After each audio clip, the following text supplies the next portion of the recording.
Welcome back to Everyday Economics, the podcast that helps you learn about the economic world happening around you every day. I'm your host, Chris Krug, president of the 501c3 nonprofit, nonpartisan Franklin News Foundation. Everyday Economics is a production of America's Talking Network.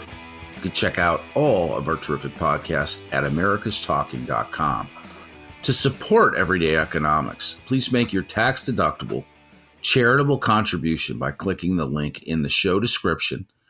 We are recording today's episode on Monday, July 24th. And joining me, as always, my friend and colleague, the very sharp Dr. Orphe Divounguy is a PhD economist. Dr. O, you've lived in Europe. I've spent time in Europe. I think we'd agree that Europe it's just different. I mean, it's different from what I think most Americans know in a lot of different ways. History, the culture, certainly the economics of Europe are somewhat fascinating. They were pre-Brexit, and they are even more so, I think, post-Brexit. The Wall Street Journal, within the last couple of weeks, put out a story about Europe and its economy, and the headline of the story is this: Europeans are becoming poorer. Yes, we're all worse off. What is going on in Europe specifically that's driving this? I mean, certainly, there's war between Russia and Ukraine. I mean, there's been, kind of somewhat crazy temperatures recently, but Europe's been struggling economically for a while now. What's at the root of that? Well, yeah. I mean, look, for the gap between Europe, at least let's compare to America, right? The gap between Europe and America has been growing since the 1970s, and by 20 years ago, let's just put it this way, 20 years ago, one of my favorite economists, a guy named Edward Prescott, came out with a paper entitled, "Why Do Americans Work So Much More Than Europeans?" 20 years ago, Americans worked 50% more than the Germans, French, and Italians, right? And it had almost everything to do with taxes. Tax differences in taxation could explain the bulk of the differences in labor supply across time and across countries. I thought that was a fascinating paper. It's probably one of the first papers I studied in grad school.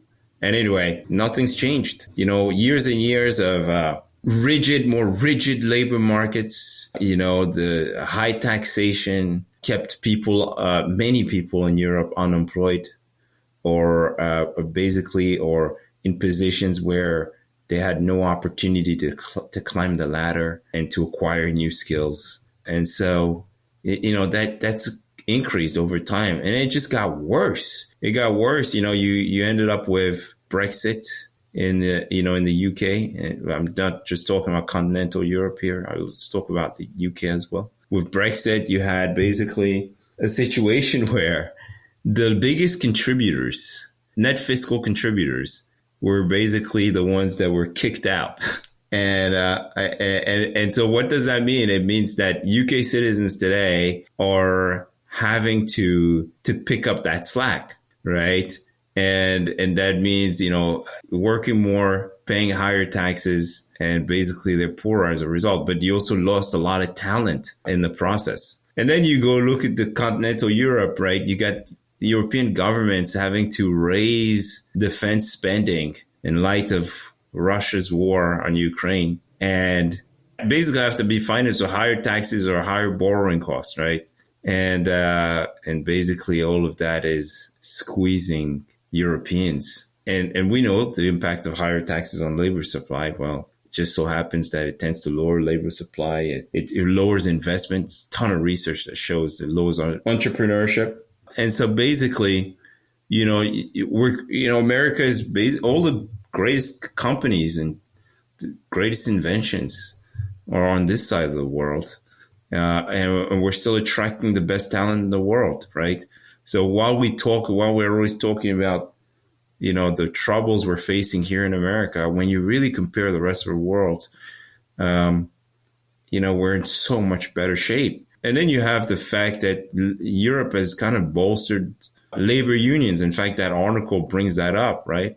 Higher unionization rates. We know from research I mean, some people might debate this, but the research I've seen, for the most part, has shown a negative impact of higher unionization rates on employment in particular. And so you have you have these differences. You have a less flexible European economy that's unable to adapt quickly enough to the shocks it's facing. And by the shocks it's facing, I'm talking about the Russian-Ukraine conflict, now the severe weather this summer.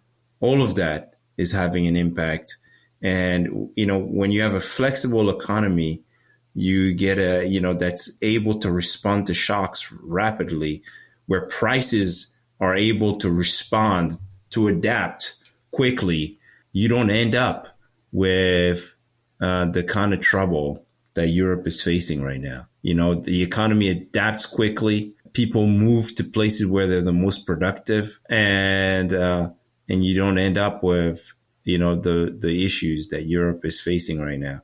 And I think that's where the key feature of the U.S. is the fact that we've had our labor market is very flexible, very responsive. Businesses can make decisions really quickly to adapt to changing economic conditions. I appreciate your thoughts as always. For Orphe Divounguy, this has been Chris Krug. Subscribe to Everyday Economics and dozens of other top quality podcasts at americastalking.com.